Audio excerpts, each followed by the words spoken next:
I am delighted and I'm surprised as you are that I am here today.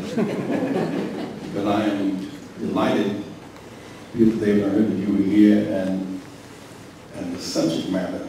We arrived in Brussels on Monday from Chicago and went over to Paris on Tuesday to meet with the foreign minister.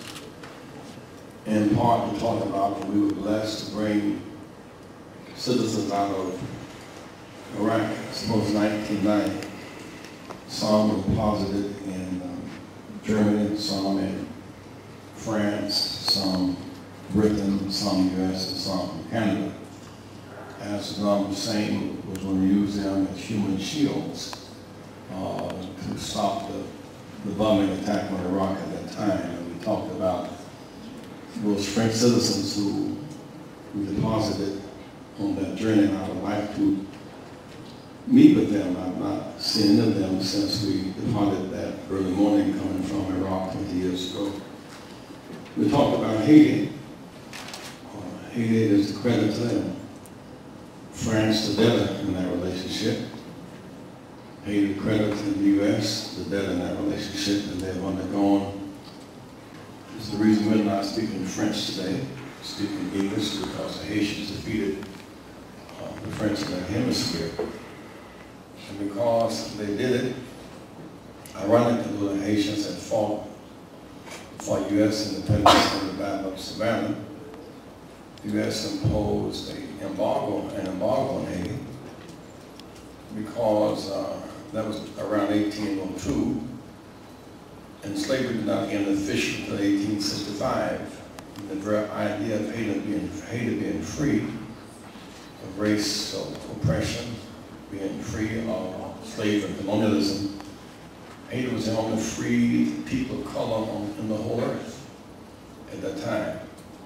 Haiti was a threat, therefore, to the occupation slavery of the Dominican Republic and all of the islands. It was a threat to the colonization of Africa. It was a threat to the continued patterns of America's #1 industry, which was the slave trade.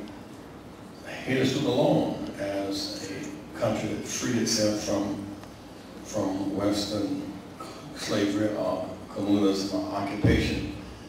So the U.S. put an embargo, trade embargo on Haiti to cripple its former ally. France and the U.S. combined forces and we have Haiti a blockade for 20 years, further cripple Haiti's growth and then force Haiti to pay the French reparations for having to give up their property. So the Haitians, this enslaved, had to pay reparations, much like the U.S. When the Civil War was over, the enslaved, the government paid reparations to the slave masters, not to the slaves. And to that extent, Haiti has labored on that burden. In recent history, you know about Haiti and the earthquake and how the earth cried out at the height of that crisis. And the big nations came together with a donors conference. They have Haiti. But so far, only one nation has given its donation. So Haiti languishes today in substantial poverty and destitution months after the promises made after the earthquake. So we talked about that in France. Then they come here to the Krantz, this forum here, the Krantz Montana Forum. Talk about the European and African development relations and peace and justice, and just finished a major session on religion. So while here for this global international dialogue, I heard you were here and we could not resist the opportunity to share the other super brief, just a few words and then maybe some Q&A. I'm excited about the fact that you young people are coming together to fight the disease of racism.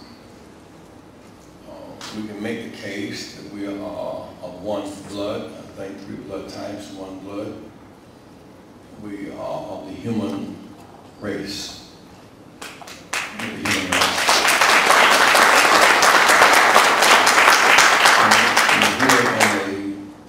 accident, we were bleeding.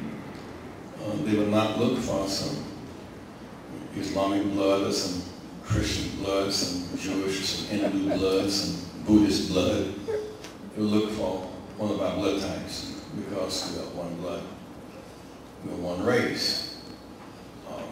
Many languages, one message. Many cultures, one people. And we struggle for that oneness. And there's something pure, universal about the human race, but the germ of racism is one group is superior to another, one is inferior to another. Somehow the stream of our blood has been polluted by the ideology of racial supremacy or religious supremacy or gender supremacy. Those impurities affect our bloodstream. We seek today to detoxify the bloodstream and affirm the human race. This is a signature year for my work. This year, 1960, several classmates and I were arrested trying to use a public library. We were said to be inferior and illiterate, but locked up trying to use a public library.